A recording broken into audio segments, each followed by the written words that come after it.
안녕하세요. 반갑습니다. 기본과학 2 6주차 수업을 시작하겠습니다. 수업에 앞서 저작권 관련 사전 안내문을 알려드리겠습니다. 본 강의의 모든 영상, 사진, 텍스트의 촬영, 캡처 및 공유와 배포를 금지합니다. 해당 경고를 무시하고 불법 복제 및 배포와 같은 저작권 침해 위법 행위가 이루어지는 경우에는 관련 법령에 따라 저작권자가 법적 조치를 취할 수 있습니다.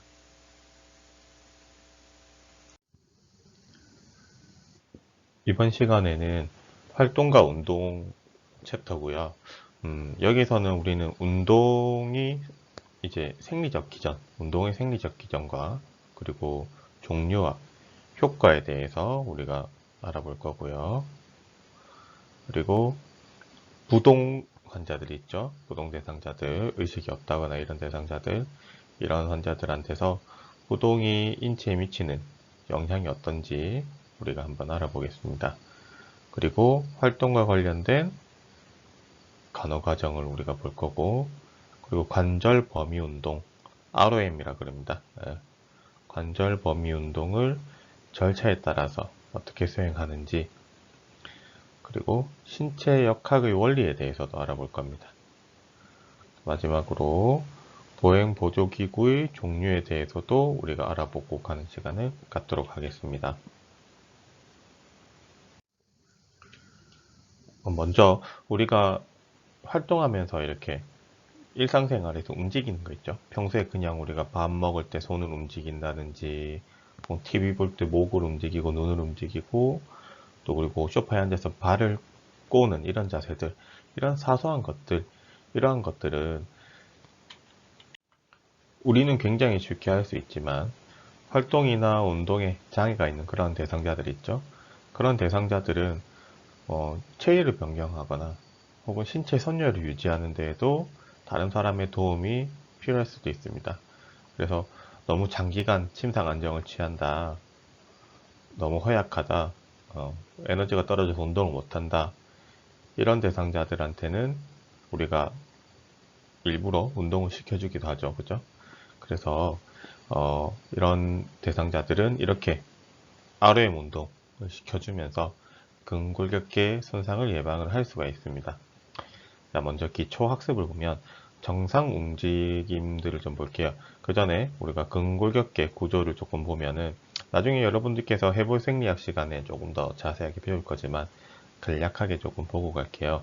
먼저 뼈, 이 뼈는 근육과 그리고 건, 인대, 연골을 부착해서 신체를 지지하고 동작을 할 수 있게 만들어줍니다. 그리고 뭐 주요 장기를 보호하고요. 뭐 심장이나 폐나 간 이런 것들이 있죠. 그리고 칼슘과 인을 저장하고 조절을 해주고 혈구를 생산하는 기능을 하고 있습니다. 그리고 근육 같은 경우는 이 골격근이 수축하고 이완하고 이렇게 하면서 움직이게 되는데 이 근육을 움직이지 않고 가만히 있게 되면은 자연스럽게 위축이 될 수가 있습니다. 그 다음 관절. 이 관절은 두 개 이상 뼈를 연결한다, 그죠?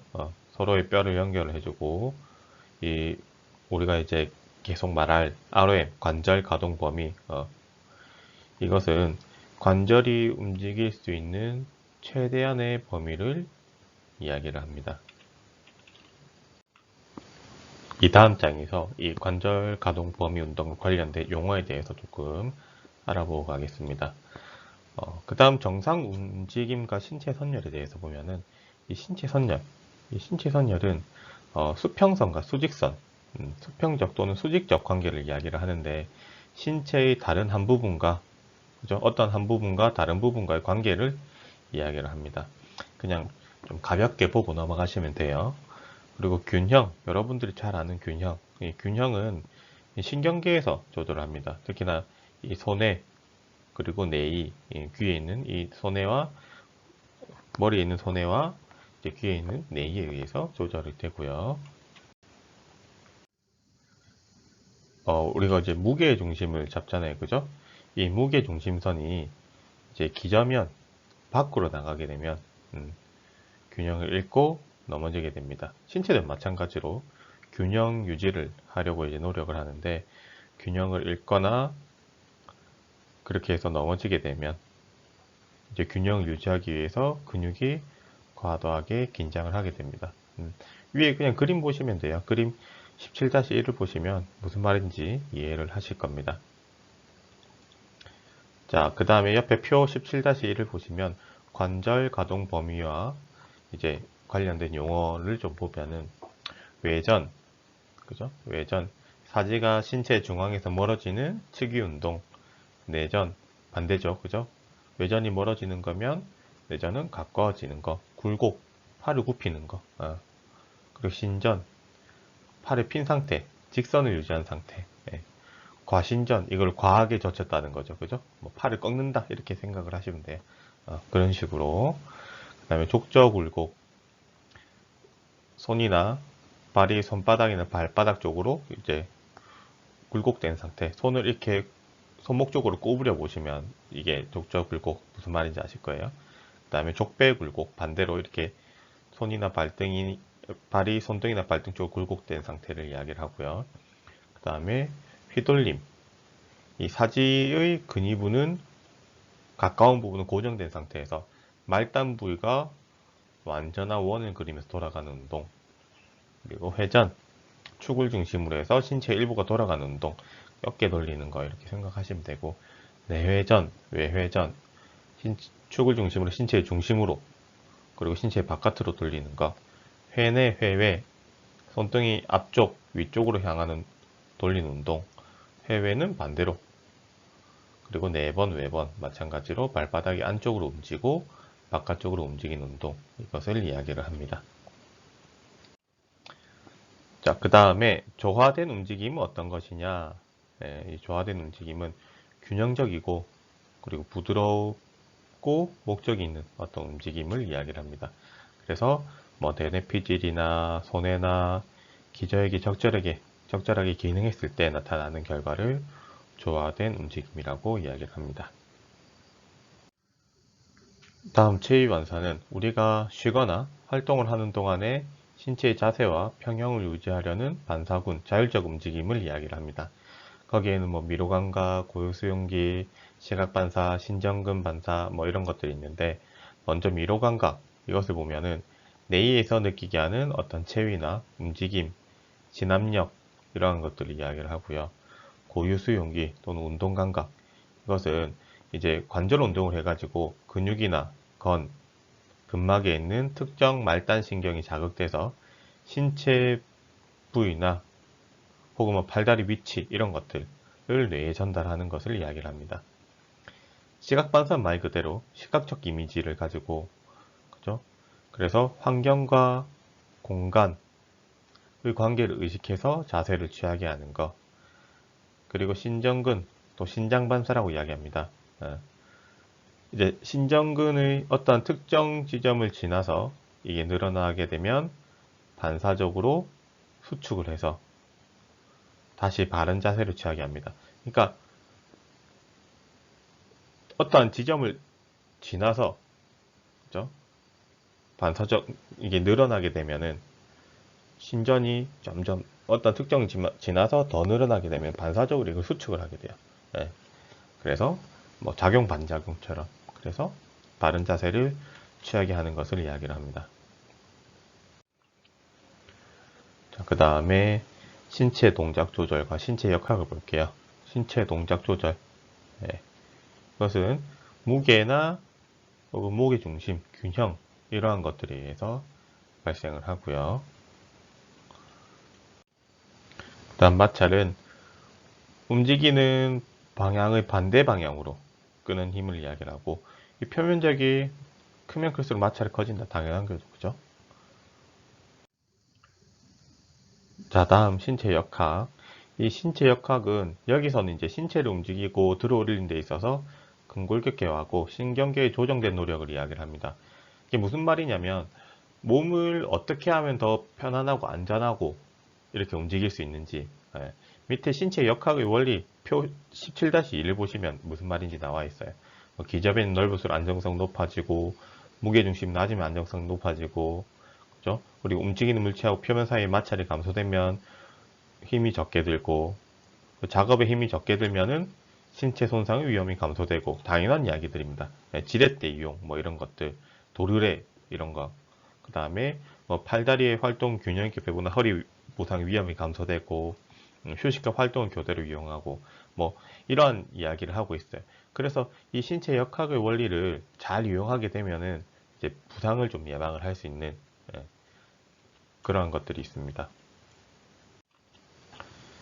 자, 그 다음 운동. 이 운동, 신체 활동을 보면은 에너지를 소모하고, 그리고 점진적으로 건강을 증진시키는 골격근에 의한 신체적 움직임. 그러니까 그냥 우리가 하는 운동, 신체 활동을 생각하시면 되고, 운동도 마찬가지로 건강을 유지하고 체력을 향상시키는 그런 것들. 활동 지속성은 이제 어떠한 역효과 없이 개인이 수행할 수 있는 운동이나 일상 활동의 유형, 그리고 양, 이런 것들을 이야기합니다. 그러면 운동의 유형은 어떤 것들이 있는지, 주체자에 따라서 능동운동, 수동운동 이런 게 있습니다. 능동운동, 스스로 운동을 하는 거예요.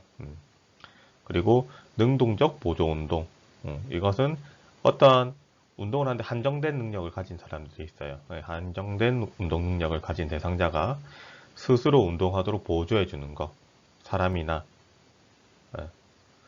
스스로 운동을 할 수 있도록 보조해 주는 사람이나 뭐 어떠한 보조 기구들, 이런 것들로. 그 다음 수동운동. 이 수동운동은 허약하고 어떤 무기력한 대상자들에게 관절의 유연성을 유지하기 위한 운동. 쉽게 말해서 우리 ROM 같은 것들이 할 거예요. 이 ROM이 뭔지 나중에 다시 조금 자세하게 볼 겁니다. 자, 그 다음은 근육 수축 유형에 따라서 등장 운동인지, 등척 운동인지, 등속 운동인지 밑에 그림을 보시면 조금 더 자세하게 나와 있어요. 자, 그 전에 이 저항 운동, 근육이 우리가 어떠한 힘에, 외부 힘에 저항해서 역동적이거나, 그죠? 그리고 정적인 근육 수축을 일으키는 어떠한 능동 운동의 한 형태를 이야기를 합니다. 그래서 근력하고 지구력이 증가가 되는 거예요.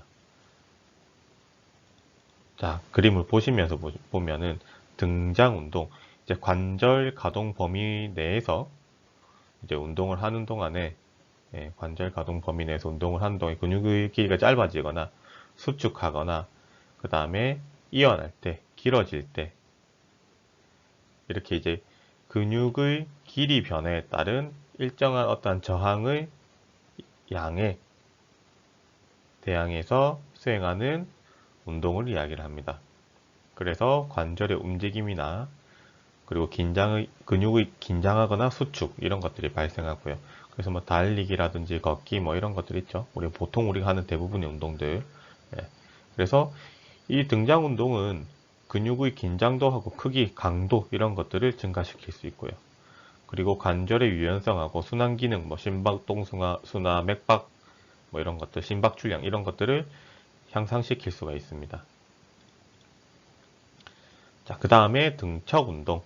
등척 운동.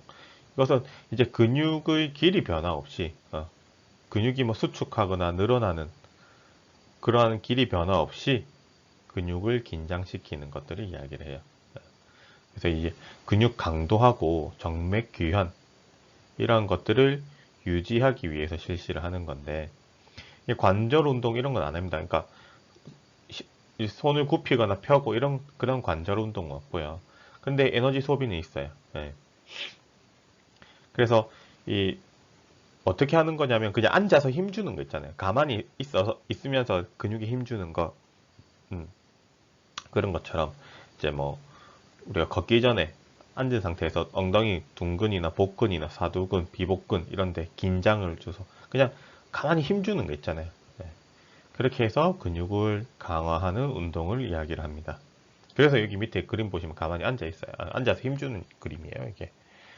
그래서 이제 부동 대상자들 있죠, 그죠? 석고붕대나 견인을 한 사람들 이런 사람들한테 힘주는 운동을 하라 그래요. 안 그러면은 이 속고붕대 이런 거 풀고 나면은 근육이 굉장히 이제 줄어들어 있습니다.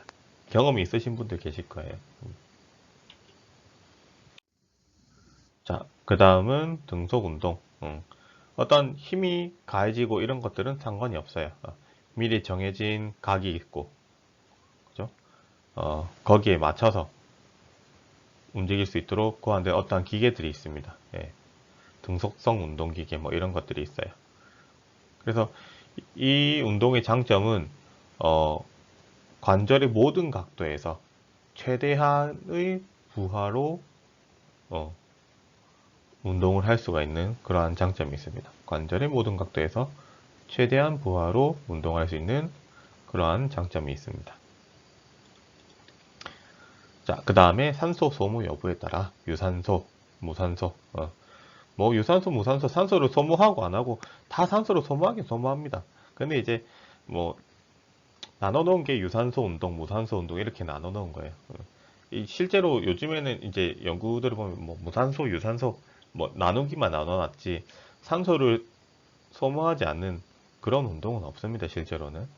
근데 우리가 잘 알고 있는 대로 이제 이야기를 하면 유산소 운동, 에너지 공급이 산소를 사용하는 대사로 이루어지고요. 예, 에너지 공급이 산소를 사용하는 대사로 이루어지고 적어도 뭐 15분 이상 하라 그럽니다. 달리기나 수영이나 걷기나 이런 것들 있죠.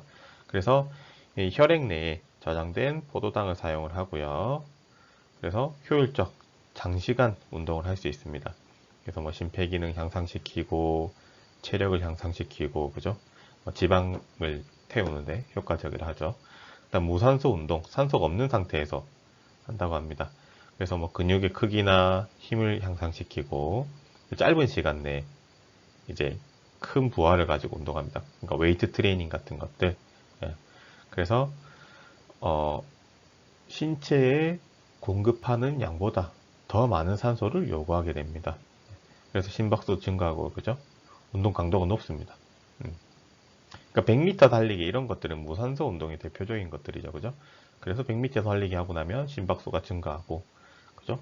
계속하기 힘들잖아요. 운동 강도가 높잖아요.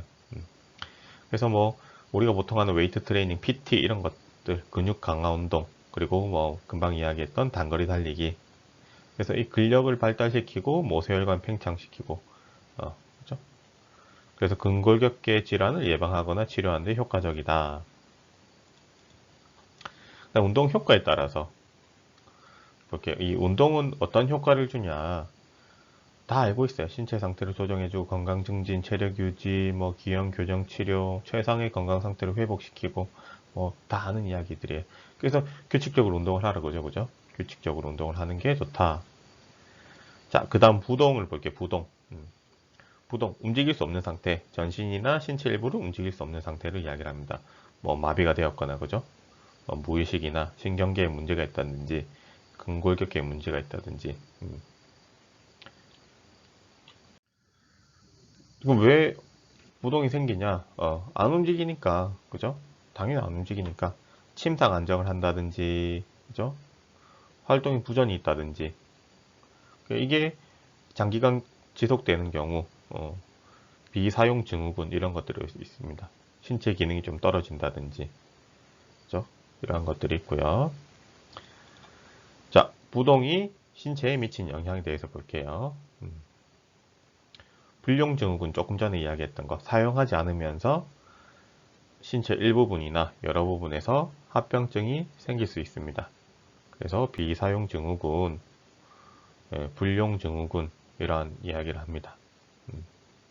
그래서 뭐 뻣뻣해진다거나 관절이 그다음 통증, 뭐 그리고 사용하지 않는 비사용 골다공증, 뭐 비사용 위축 이런 것들이 올 수 있습니다.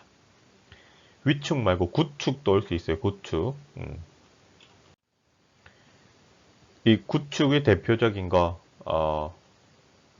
이제 발 처지는 거, 풋드랍, 족 하수, 그리고 손목 하수, 손목 처지는 거, 예, 이런 것들이 있고요.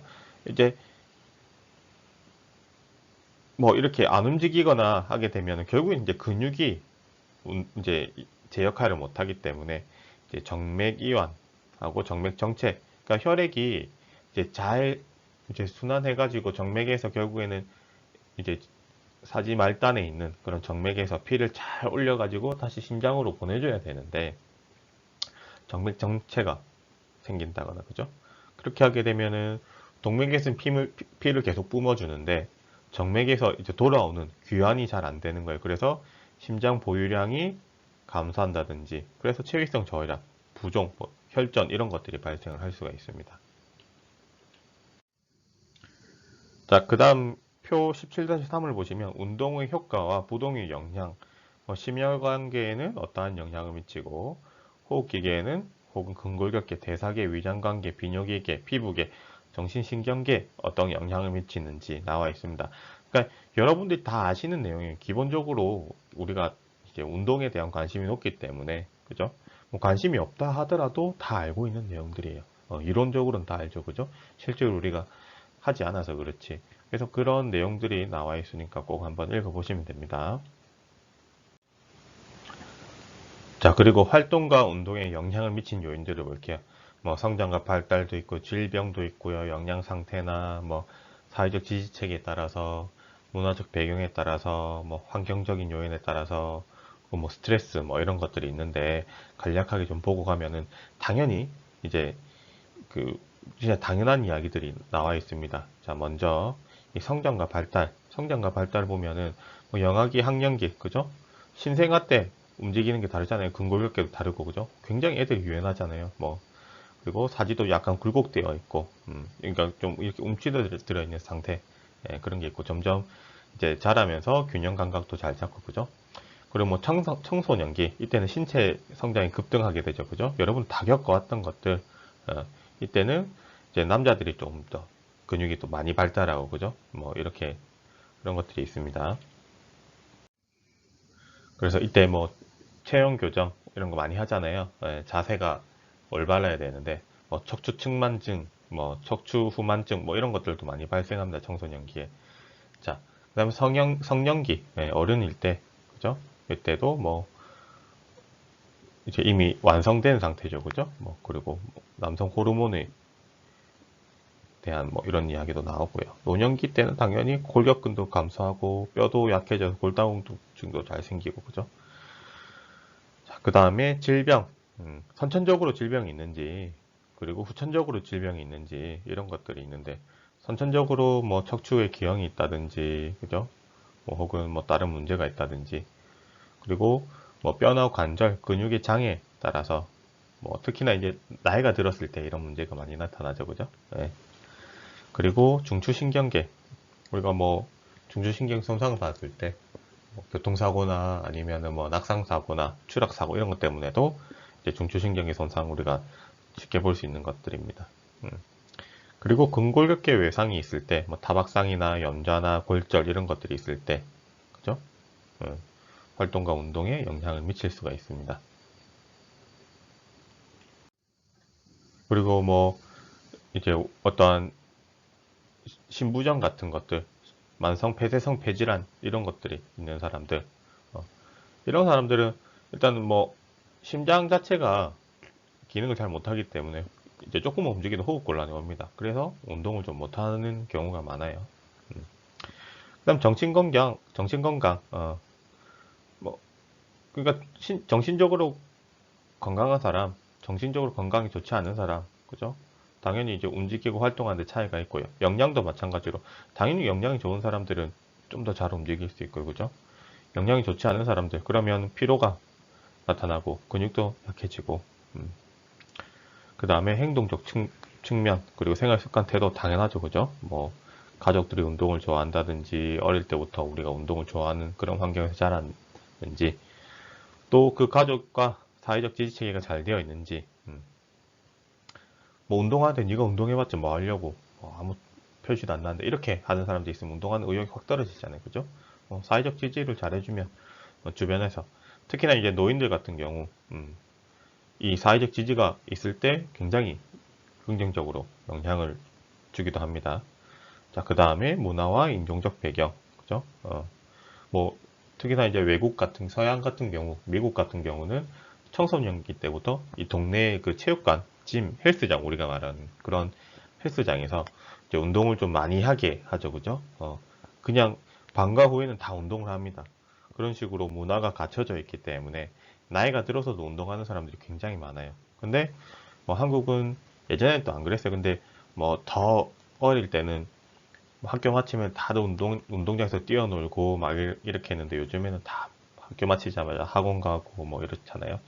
그런 식으로 그 나라의 아니 그 사회 지역 사회의 문화가 어떤지 그리고 인종적으로 어떠한 환경을 가지고 있는지 그런 거에 따라서도 활동과 운동에 영향을 미치기도 합니다.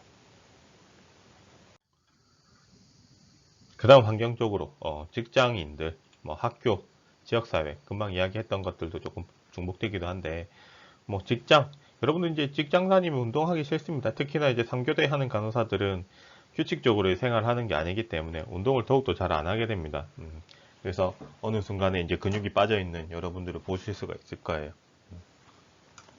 그리고 뭐 학교도 금방 뭐 이야기를 했고요. 또 지역 사회에서 어떤 프로그램을 하는지, 뭐 건강 프로그램을 어떻게 운영을 하고 있는지, 또 그리고 뭐 스트레스, 피로 이런 것들에 따라서 이제 활동과 운동에 영향을 미치게 됩니다. 자, 그 다음 간호과정을 볼게요. 네, 간호과정. 여기서는 사정진단계획 수행 평가를 할 거죠, 그죠?